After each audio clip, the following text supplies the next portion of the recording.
This is Better Under Pressure with me, Sara Milne, the podcast where successful people share what they do to thrive under pressure. The thing I know about top leaders and my own experience is we all feel pressure, we all do, but the best leaders recover faster, and that's the difference. And recovering faster takes discipline, takes focus, and takes engagement with your heart as much as your head. So when I feel that I'm starting to let my head rule me a little bit too much, because it has a tendency to do that, I check in with my heart. I take time out about how am I actually feeling here? What do I really feel? And that really does help me make good decisions. So it's getting the balance between your heart, your head, your gut, all the parts of you that actually do drive energy. Because again, you said it, I love the phrase, your focus goes where your energy flows. And if you're just stuck in your head, you're just going to try and rationalize everything. Caroline's story is a pretty special one. From a childhood in and out of hospital with doctors talking over her head to global CEO of the data service division of Kantar, the world's leading marketing data and analytics business. And before Kantar, Caroline was EMEA's CEO at Hall & Partners when it was part of Omnicom, and had spent 15 years in senior leadership roles at media organisations like the Mirror Group, ITV, UKTV, Disney and Sky. All these roles helped build her track record in growth economics and innovation in fast-moving digital markets. Over the course of her 9 years at Kantar, as well as earning multiple industry awards for her inclusive approach to cognitive diversity and a purposeful balance between machine intelligence and human expertise, she also helped pioneer the embedding of AI at the heart of Kantar's data solutions. Now, when Caroline joined the Legacy Moves community, she shared her extraordinary story. From no hope in hospital to harnessing AI transformation at the highest level. So I'm so excited to get into this conversation. Caroline, I am so happy that you're here having this conversation with me. It's been a while, but we've done it. I'm so thrilled to be here with you. You are one of my most favourite people. So anytime I can get with you, I'm very appreciative of. So thank you for the invite. Well, that's very generous. Thank you.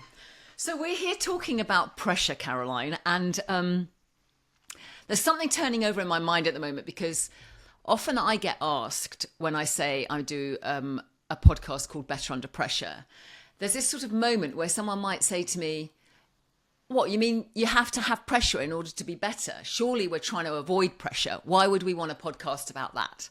So I'm really interested, maybe we can start this conversation off with the question of, do you need pressure to be better?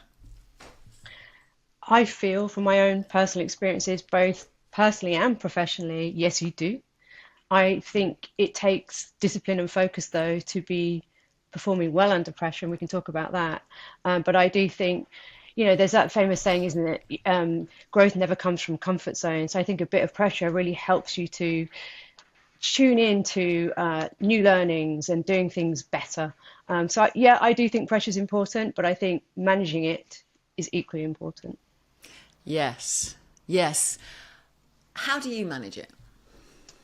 It's been a journey, and you've been helpful on that for sure. There's two examples that we can talk about in a bit, but in my work life, I work for one of the world's leading market research agencies that's private equity owned. So I'm on the executive team, and it's an intense environment, of course, because it's all about performance delivery. And I really focus on three things when I'm feeling really pressured. The first one is, narrow the problem, because I feel that pressure doesn't break performance because things have got harder. It's because you're in cognitive overload. Your mind gets completely distorted and disrupted and distracted. So the first thing I do is I try and narrow the problem. What are we really trying to solve here? And I love things in threes. Three is the magic number for me. So you've got your ambition, and then three priorities, three only, and then you take each priority individually. What's the problem we're solving for that bit? What's the answer, and how are we going to execute it? So keep it really simple. The second thing is slow down the process You know me well. I love to work at pace. I talk at pace. I'm all like, go, go, go. But actually, sometimes you really need to slow down to go faster. And I think in times of pressure, slowing down the process is really, really important. There, again, there's a wonderful saying that slow is smooth and smooth is fast. And I totally relate to that in my business environment. And then the third thing is regulating emotions. Now, I don't mean don't be emotional. I think emotions are really important. And I think being in tune with your emotions makes you a strong leader. But it's about regulating your emotions. Because to be successful and navigate your teams through pressure, you have to have psychological safety and you have to be confident in driving that. So ensuring that you are checking and balancing things. Do respond, but don't react. Take time to pause, breathe, and work through this situation, as I mentioned, in chunks. So those three things for me are the way that I try and manage situations when I'm feeling under pressure. Oh, great. I'd love to dig into a couple of those actually, Caroline. So let's say in the working environment, and that second point about slow down, let's slow down. How do you do that when there's a lot of people pushing the button to go faster? Or like yesterday, I was talking to someone who said, we've just got to go faster. We've just got to get to that end goal faster. And often the sense is that means we can't achieve. So I can see how you might do it for yourself, but I'd be really interested if you could share how you do it to others when you're surrounded by other people who are pushing you to go faster. Let's take that point first. How do you do that? Yeah, and it's a great point because with the world of AI and agentic AI, everything's going faster than it ever has gone at the moment. So speed is the new norm. And it's not easy. Yes, you have to start with yourself, and that takes discipline, focus, and practice, of course. But again, it comes back to having a clear identity of what you're trying to solve as a team. What is the actual thing we're trying to solve for? You can't solve for everything. So the narrowing the focus, pick what you're trying to solve for, and then together work calmly through the pros and cons of each decision you take. So decision trees are really helpful for me in that process. We map out, because nothing always goes to plan. So having a clean process that is tried and trusted, so frameworks, decision trees, they're helpful tools, they really are. And they're things that your team will buy into.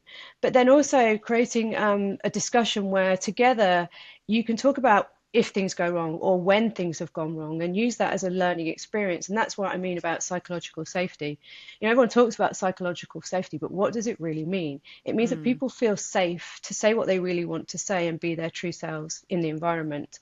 And I think it's that bit that's really important as a leader to command with the teams and get them to feel, okay, I can say that I don't agree with this, and I don't think it's going to get us there.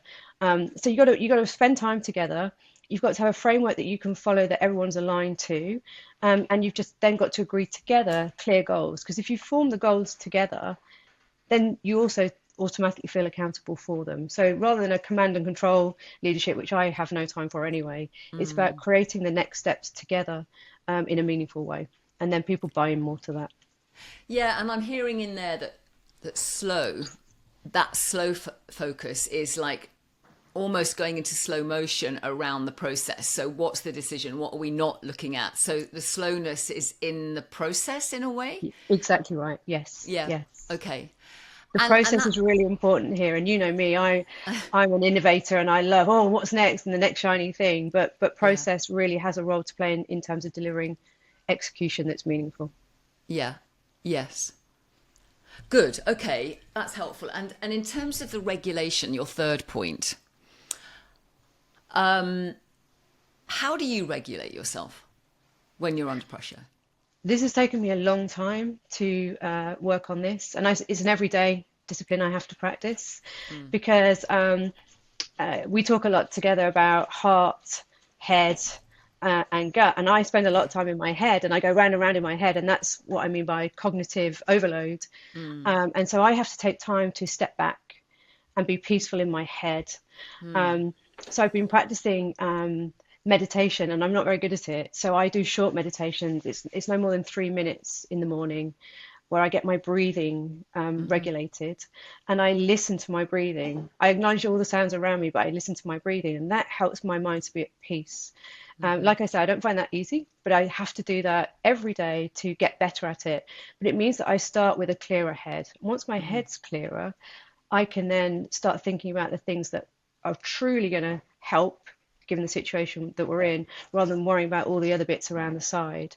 So it's really about being calm in my own head, and then also listening a bit more to my heart, not letting my head run the show, because I can get into that too often.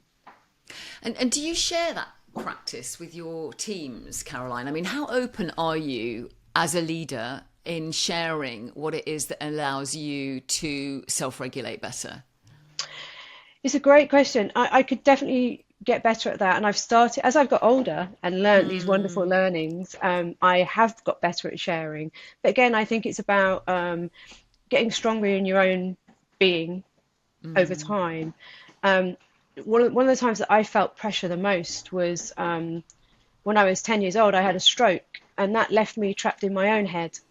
And I wasn't able to walk or talk, but I could see and hear everything. And I just saw chaos all around me, absolute chaos all around me. And that gave me a really important learning that pausing and inflecting and watching and listening was a really important way to keep moving forward. Because even though I was only 10 years old, at that point in time, I knew that tomorrow would mean nothing and yesterday wasn't coming back for me. So I had to make a calm choice myself at 10 years old. Do I want to give up, which was the easy option, or do I want to choose to stay alive and move on? I couldn't have done that if I was listening to all the chaos around me. You know, doctors were saying I wasn't going to make it to 18 and I'd be paraplegic. My family were saying I was dead, going to die, and if I survived, I'd have to go to special school. It was just chaos. So you have to center yourself first, clear your mind, and disciplines like breathing and meditation. You have to find the thing that works for you, essentially, to get your mind in a calmer state. And then you're in a place where you can make a confident decision. But until you get to that state, you'll react rather than respond. And at that point in time, as I said, the easiest option was to give up. And I could have chosen that. But I'm here today, and I didn't. That's so interesting, isn't it, though? That, do you think as a 10, I mean, are you remembering that? That's such a big inner dialogue. I'm imagining that 10-year-old, like filtering all of that and making those sorts of assumptions around. So you presumably were hearing these conversations but couldn't speak, right? So Yes, you could hear absolutely. everything. Yeah. And see everything. Yeah. oh, okay. But just not share any comment on it. Or move. I couldn't move or speak. Yeah. I mean, that's an incredible, that must have been such a profound bodily learning for you, Caroline, that ability to almost like listen in when there's all of this going around you and you can't in any way impact it. Yes. But at the time, I didn't appreciate that. I do now when I reflect back, and it's really helped me. Having that wonderful window of the world was quite a privileged experience, actually, because it taught me the importance of empathy. It taught me the importance of resilience. It taught me the importance of treating people well. I'd witnessed all sorts of things that weren't treating people well, and that was a really important lesson to me. So at the time, I didn't consciously know I was making that choice, but I realize now when I look back, I had to, because I was being written off. The doctors were saying I wasn't going to make it. And so I knew that that wasn't going to be the case for me. And then I had to go through 12 months of physiotherapy where I started to learn to walk and talk again. And that was painful, not just physically, but mentally, because I had it instilled in me by the physicians who were trying to do the right thing. You give up a day, you go back a week. You give up a week, you go back a month. So it's all about pace and determination. And I have to say, that's the check and balance for me, because I can work too hard and I can run myself into the ground, because it was instilled in me at the age of 10 through my recovery process. So the other important thing I think about better under pressure is balance. You've got to have boundaries and balance, because sometimes your strengths can be your biggest weakness. So I remember that more, the actual physical therapy bit. I remember consciously thinking, I can't give up, I can't give up, I can't give up. Also feeling absolutely exhausted physically and mentally because of that. And so again, I sometimes check back in on that when I'm feeling at work pressures where I just feel I don't know what to do, I can't think straight. It's time to pause and reflect. And when you say I use that moment in this current moment, so when you have that pressure now, do you literally connect back to that 10-year-old? Yes. I lost sight of her for a while. But I went on this wonderful program that you run called Legacy Moves that brought me back in touch with her. Interesting. And that's been such a gift because I remember you asked me the question actually when we were working on Legacy Moves. You said, "What would you say to that 10-year-old self now?" And I said, "I'd say sorry." Because I'd got so caught up in a business world of stress and private equity demands and Yeah. trying to have all the answers when you never have all the answers. No one ever tells you that until you get to the CEO level. You never have all the answers, and um, it's lonely at the top. So it was really important to re-engage with her. But I would have said, "I'm sorry that I forgot you for 20 years because I was so focused on trying to get everything done and get everything done well." So yeah, checking in with her is really important. I do that every day now in my head. Yeah. And when you check in with her, is it a feeling? Is it something that's represented by something physical for you? Or I'm just intrigued because I think these sense of rituals for all of really senior leaders who are dealing with so much stuff right now, these little rituals, personal rituals, A, I don't think are talked about enough. And B, they're not necessarily brought to the surface for oneself so that you can repeat it or you can evolve it. Or, I mean, how interesting that time. I mean, when you think about legacy moves, it's like stepping away from the world for 3.5 days. So in that process, that's when she decided to make herself known to you as a source of strength, I hear. Exactly right. And as you say, it was 3 days of real focus on yourself, which felt a little Yeah, bit selfish actually at the beginning, but actually right. was so important because it brought Yeah, me back to not just my head, my heart, and every other part of my body as well. yeah, Um, but the thing I know about top leaders and my own experience is we all feel pressure, we all do, but the best leaders recover faster. And that's the yes. difference. And recovering faster takes discipline, takes focus, and takes engagement with your heart as much as your head. So when I feel that I'm starting to let my head rule me a little bit too much, because it has a tendency to do that, I check in with my heart. I take time out about how am I actually feeling here? What do I really feel? And that really does help me make good decisions. So it's getting the balance between your heart, your head, your gut, all the parts of you that actually do drive energy. Because again, you said it, I love the phrase, your focus goes where your energy flows. And if you're just Yeah, stuck in your head, you're just going to try and rationalize everything. yeah, And a lot of times, pressure happens when things aren't rational. Like in my working life, the biggest pressure I've ever felt was COVID, navigating COVID. yeah. I Okay. mean, there was no blueprint. As leaders, I was the CEO. There was no rules to play by because the whole world didn't know what was happening. And our job as CEOs was to balance saving lives and saving livelihoods. I mean, that's the Yeah, toughest gig I've ever had to do. yeah. And that took a real sort of injection of balancing heart and head because you wanted to look after everyone. But our business had over 26,000 employees all over the world. And trying to do that was exhausting. And that's where really checking in with my 10-year-old self, what would she do, would have been great. I hadn't re-engaged with her at that point. I wish I had, but that would have been helpful. But for me, we had a great team, and that was where narrowing the focus, having three priorities, and really aligning on those together as a team got us through that. But yeah, COVID was an extraordinary experience where all leaders were really put to the test under extreme pressure that I've never felt the same pressure since.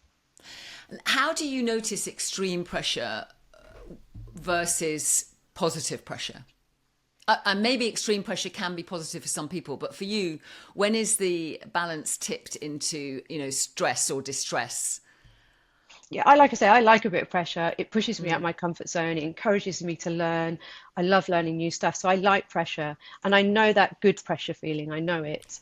Yeah. It's again the balance between heart and head. It's when it's bad pressure, it's all head. And I'm just going around in circles in my own head and I get stuck in my own thoughts and you then become a self-fulfilling prophecy because you just can't move forward because you're so cognitively overloaded. So for me, good pressure feels like a balance between heart and head. You're questioning things in your head, but you're checking in with your heart to say, does that feel right? Do you get that gut feeling? But when I'm just stuck in my head going around in circles, that's when I know it's bad pressure and I need to step out. And do you feel anything physically, Caroline, when the pressure becomes stuck in your head and it feels different from, the really positive pressure? Yeah, I get terrible headaches. I grind my teeth, particularly at nights. I wake up and I've got all sores in my mouth because I've been grinding my teeth at night. And I feel short of breath, actually. And I talk a lot quick. I talk quick anyway, but I really start talking quickly. And then that doesn't convey calm and confidence to my team if I behave like that. So yeah, it definitely physically manifests itself as well as in my head, definitely. Now, this isn't the first time I've spoken with a leader who shared how a life-threatening moment fundamentally shifted their belief system, made them reassess what they deemed to be important. There's something about being taken to the edge that can usefully strip things back to what actually matters. Now, I want to go back to those 3 things that Caroline mentioned at the start that helps her manage pressure today. The key lessons that she traces back to that moment when she was 10 and unable to move and speak, but was nevertheless aware of everything happening around her. The ways that help her, as she says, get stronger in my own being. Number 1, narrow the problem. Caroline's spot on when she says it's not the pressure but the cognitive overload that can absolutely break performance. For her, the discipline is brutal simplicity. 1 ambition and 3 priorities only. And for each one, she asks just 3 questions. 1, what's the problem? 2, what's the answer? And 3, how do we execute? That's it. When your mind's spinning, you don't need more thinking. You need less, but sharper. Number 2, slow down the process. And I really love this one, especially from Caroline, because as she reminded us, and I know to be true, she's not a slow person. But she's learned that slow is smooth and smooth is fast. When everything around you is screaming to speed up, sometimes the most powerful thing we can do is to deliberately slow the process down. I found it fascinating and extremely useful when she said that lying on the bed as a 10-year-old, unable to communicate, meant that pausing, reflecting, watching and listening became a really important way for her to keep moving forward. To see pausing and reflecting as movement feels super powerful to me. Number 3, regulate your emotions. The distinction that Caroline makes in this one is important, that regulating your emotions is different from not being emotional. It's not about suppressing them, it's about regulating them. Caroline says that she spends a lot of time in her head, going round and round. So for her, starting the day with 3 minutes of breathing, getting quiet and clear, allows her to respond rather than react. What connects all 3 of these is that they're not about toughening up or pushing through. They're about getting stronger in your own being. Knowing yourself well enough so that when the pressure arrives, and it actually always will, that you have something that works for you to come back to each time. They might need updating, yes, or refining as you go forward, but it's about having ways to cut through the noise and to keep moving forward. Caroline's younger self taught her something extraordinary. Locked in, written off, unable to say a single word, and she still found a way to choose herself. So here's what I'd like you to contemplate. Based on everything that Caroline's younger self gave her, what lessons could your younger self offer you right now? What do you think is the very worst pressure that you have been under? Is it those 2 examples that you said, COVID and your stroke at 10? They are the 2 that stand out the most in my life so far. Absolutely. No, life's never easy. It's a journey of highs and lows, of course. But they're the 2 that really stood out to me when I was thinking about talking with you about this. Yes. Because the first example, when I had a stroke when I was 10 years old, there were so many expectations that were put on me that were essentially, she's not going to make it. So I was written off. But I was lying there unable to express, no, I'm here and I want to. Yeah. So I had to navigate a world of decisions that had already been done, deals basically. And then in business, COVID was really challenging. But business full stop has been challenging for me because I like to say I'm a positive disruptor. I like to drive meaningful change. I don't want to just come in and do the same thing and do it really well. There's nothing wrong with that. Some great leaders do that. Yeah. But I'm all about disrupting positively. So I had to disrupt the fact that I was never going to walk or talk again. I achieved that. I had to disrupt the fact that I was a female CEO in a very male-dominated organization and market sector. Um, and I had to disrupt the fact that I'm probably sometimes my own worst enemy because I get stuck in my head and beat myself up. So when you combine those three things together, they all go back to the fact that it's a continuous journey to get to know yourself and improve yourself. And if you become more comfortable with that, then you can deal with pressure better. Because who knows what's going to happen tomorrow? I mean, goodness knows, there's so many things going on in the world right now. Pressure's always going to be there. Yeah. It's really around how you deal with it in a structured way. And that sometimes means pausing, which is the thing I had to learn. Pause and then go. But then also move forward and bring people with you in a positive way. Yeah. What was it like being the only female CEO in a predominantly male environment, Caroline? It was interesting and it was challenging. I Men and women do talk different. We are different. We're meant to be different. We are different beings. We talk differently. We think differently. We act differently. So being the outlier in many situations was challenging because I'd sometimes get overlooked or talked over or not acknowledged. So that was a real lesson for me to understand how to cut through in a meaningful way without being the fighter that I can be. You know, to survive from a stroke at 10 years old, you have to be a bit of a fighter. Yeah. But I had to rein that in because I could be sometimes too passionate. This is about regulating your emotions. I sometimes could be a bit too passionate about going, hang on a minute, no, no, no. So I had to learn how to cut through in a more resonant way, through language, through behaviors, so sitting up and leaning in, and through knowing how to say the right thing. So, and this again comes back to do respond, but don't react. So there'd be times where something was said that I just didn't agree with, and in early days I probably would have gone, oh no, that's not right, and jumped straight in. Today I think about it differently. I pause because pausing is a really good way to get peace in your head and wake up your heart, I find. And I said, that's really interesting you say that. Why do you say that? So just reframing the situation in words can be a very powerful way for a woman to cut through in a more meaningful way. And I have the privilege of mentoring lots of young women, and things like imposter syndrome and being talked over, they're just common themes that still come up all the time. So just learning little techniques and tools that are meaningful to the individual, I find are really helpful.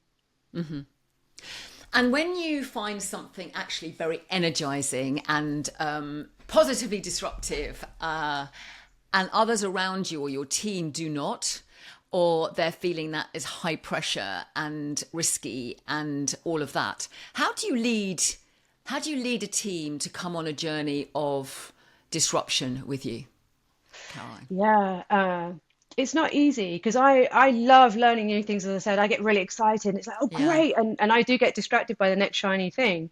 So first of all, I know I need a good check and balance in my team. So I've worked with incredible CFOs. As the CEO, I've had incredible CFOs who'll go, that's great. I love that. That's great. I'm talking about a guy called James Owen here. He was my CFO when I was at Kantar. And he would check and balance on me because I'd have all these great ideas, but he'd go, okay, but we can't afford all of that. So you need a team, you need a partner who will help you check and balance, who's different to you, but complements you. And I was very privileged to work with James, and we had a great relationship, and we drove phenomenal growth. We quadrupled EBITDA over 3 years because of the partnership that we had together. And we created $1 billion of equity for the company we were working for. So having the right team is so important. People you trust, people you can be psychologically safe with, but people that will also rein you in and hold you to account when that needs to happen, because we all need that. So so that was really important. We were a great partnership. And then that helped us build out a great team that also had the same values and purpose. We wanted to grow the business. That was our mission. We wanted to be the best on quality in the $56 billion market research sector. And we achieved that. But we achieved that by being very diverse in our cognitive thinking and our experience, but also respecting each other's differences so that together we could drive innovation, but do it in a way that we could afford to do it, and make money for the business. So I think having a team you can trust that is diverse is incredibly, incredibly important for delivering results. Yeah.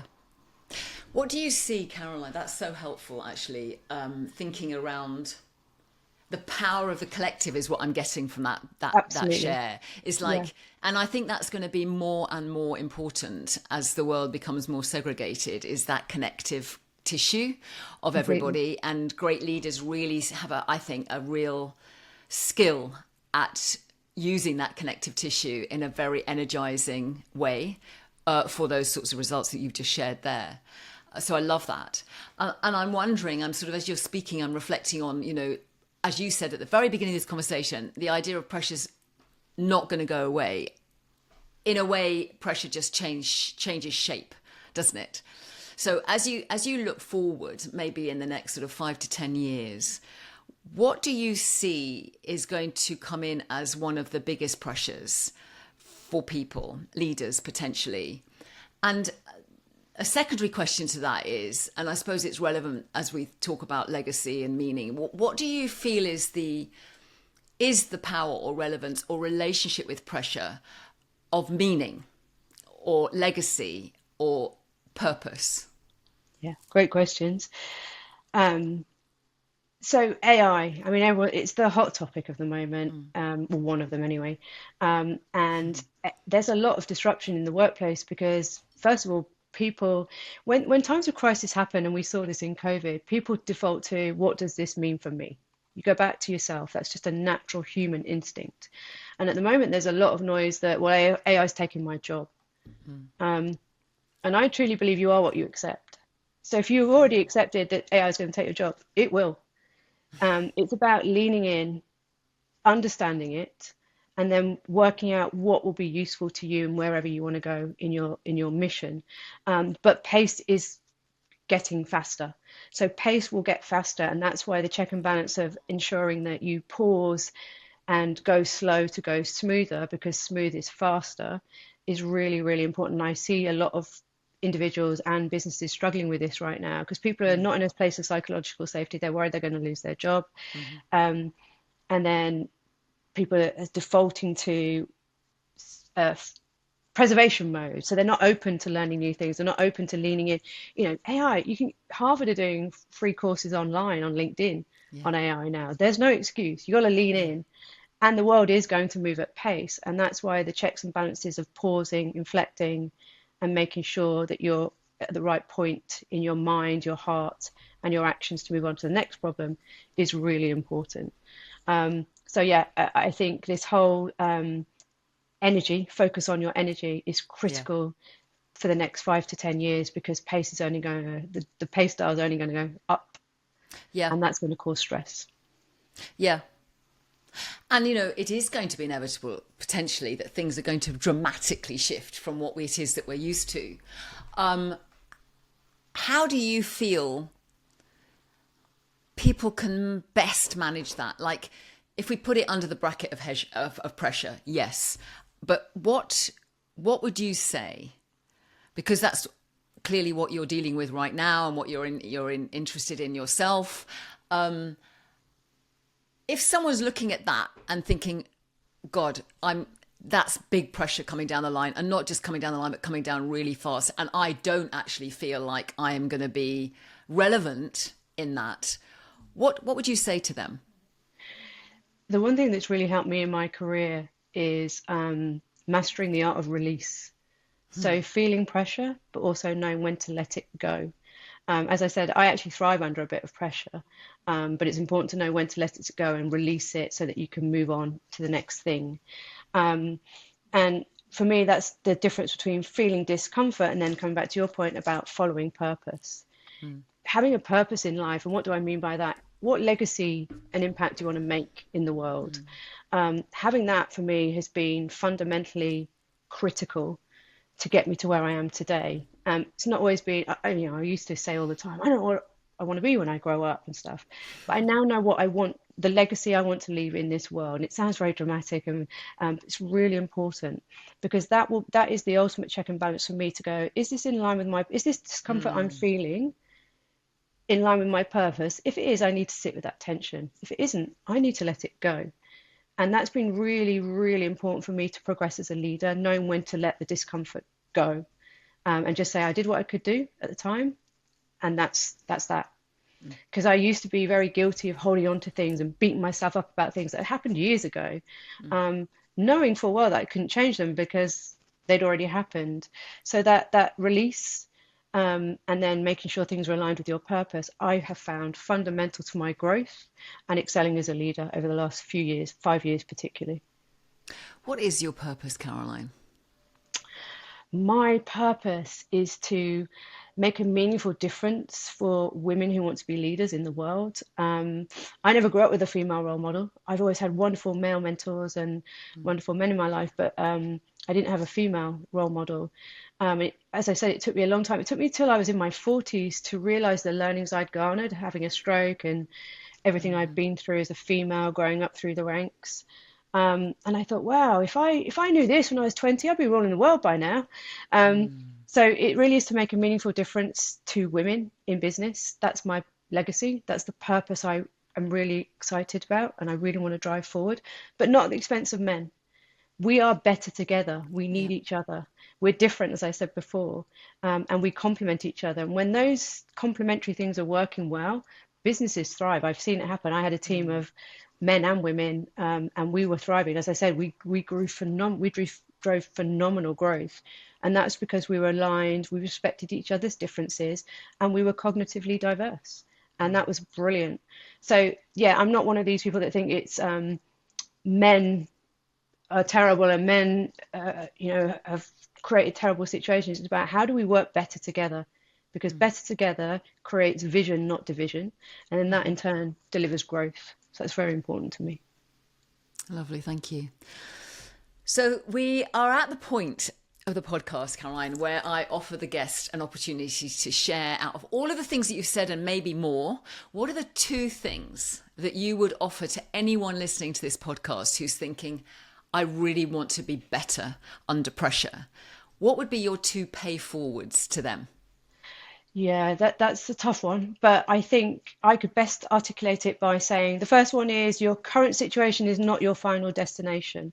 So whilst you might be in a moment of intense pressure, and that feels tough, I've been there many times in my career and personal life, and it's really tough. And you can sometimes feel it can bring you to your knees, and you can sometimes feel that the world is over, but it's not your final destination. So, and that pause and inflecting on that is really important. It's really important for me as a leader through COVID. This is not our final destination. We're going to get through this. I don't know how, but we're going to get there, and then we're going to work on a meaningful plan to do that. And then the second thing is you are what you accept. I learned this very early on in my life when I was 10 years old. If I'd have accepted everything that the doctors were going to prescribe for me, dying at 18, being a paraplegic before that, I wouldn't be here today talking to you, and I certainly wouldn't have been CEO for the last 13 years.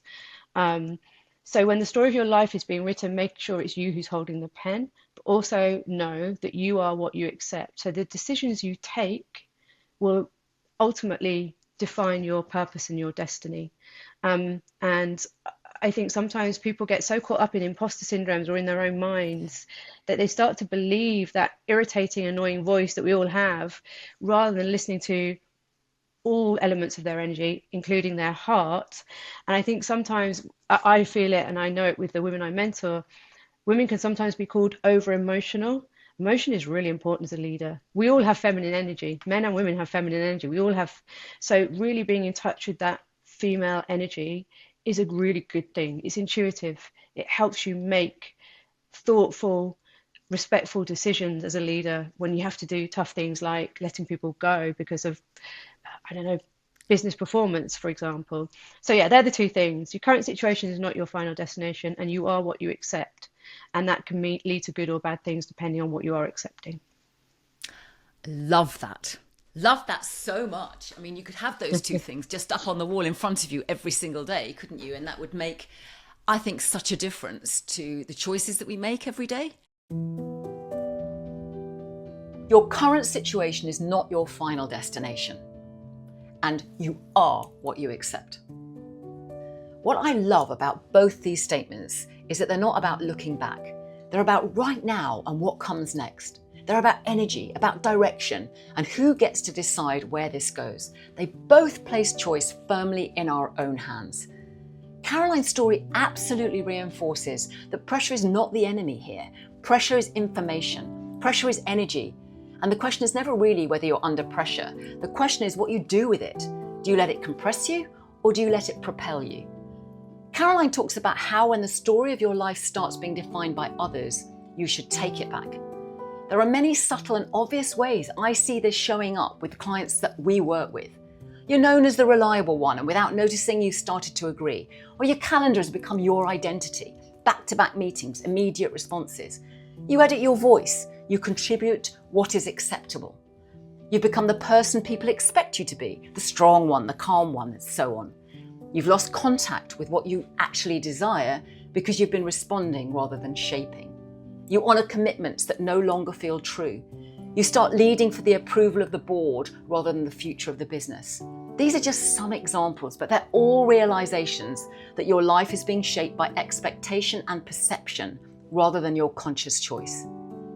Caroline said it plainly, you are what you accept.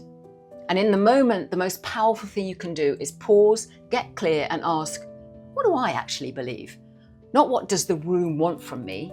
Ask, what do I know to be true? That's the positive disruption she's talking about, leading from your conviction when the pressure is pushing you towards compliance.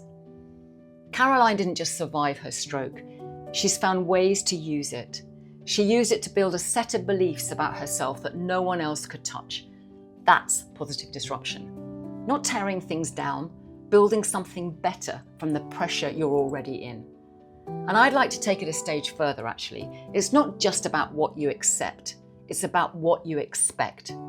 Because our expectations are our ambitions made visible. They're horizons we choose to move towards. And when pressure is high, that horizon can shrink without us even noticing. So the practice is learning to use pressure as a way of becoming clear, to get focused, forward focused, and to reconnect with what you actually want. Legacy isn't something you create after the pressure passes. In fact, it's often built in the pressure, in how we respond to it, in what we choose to expect of ourselves, in how we show up for the people around us when things are hard. That's the compounding effect of being better under pressure. Every time we navigate it well, we lay down another layer of who we're becoming. And here are a few questions to ask yourself. What is this pressure making possible that wouldn't exist without it? What's the opportunity inside this moment? What do I want to be true on the other side of this pressure moment? And am I making choices right now that are building towards that? Where am I letting pressure set the ceiling on what I expect of myself? And what would I reach if there were no ceiling? If I were being a positive disruptor right now, what would I do? And finally, what legacy am I laying down in how I handle this? And is that the one I want?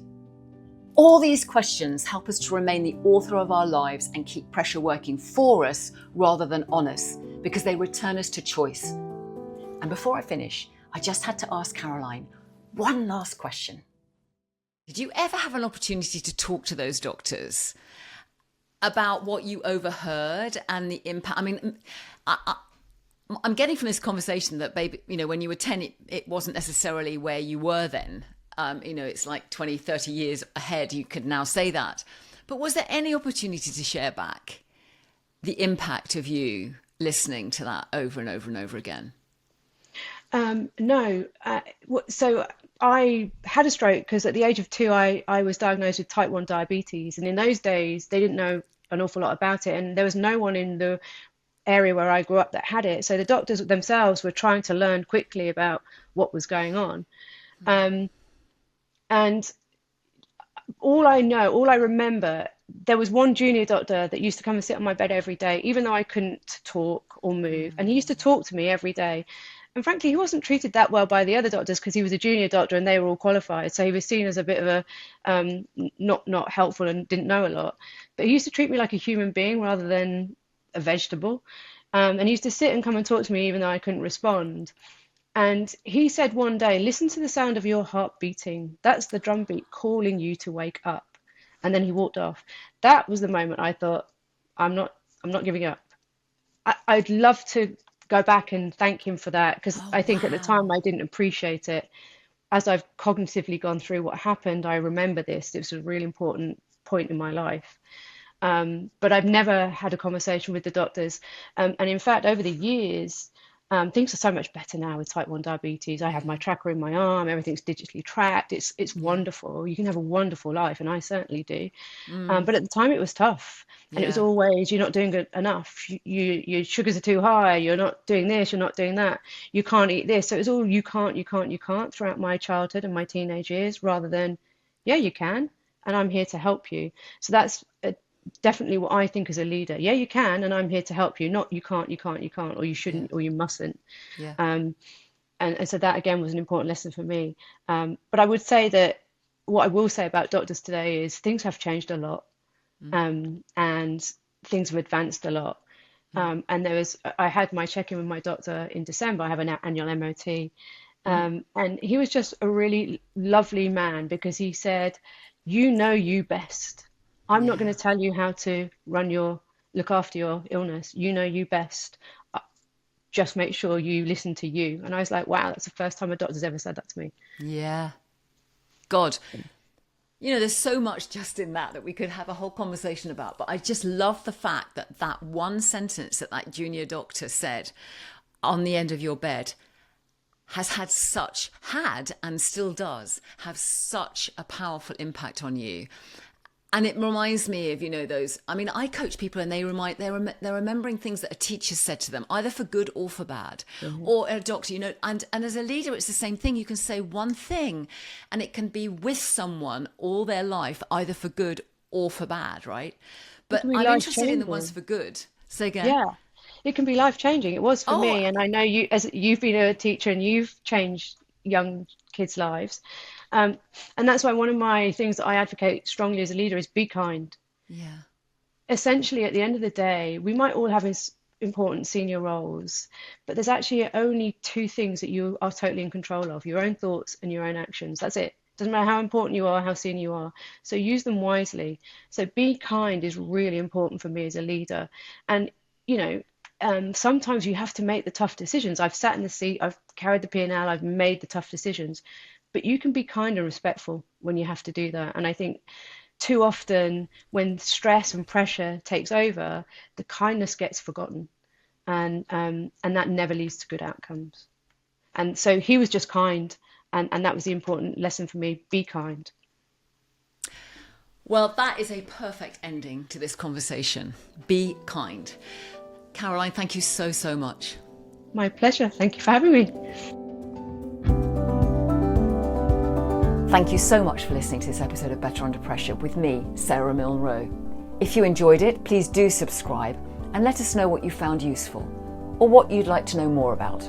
And don't forget, if you'd like to sign up for our fortnightly Pressure Points newsletter, where I summarise key points from each conversation, you can find a link at saramilnerowe.com. If you're interested in any of the practices mentioned, check out my book, The Shed Method. Alternatively, you can find us at Coaching Impact or me on LinkedIn and Instagram. Better Under Pressure was produced by the fab team at Smart Cookie Media. Thanks so much for listening, and until next time, goodbye.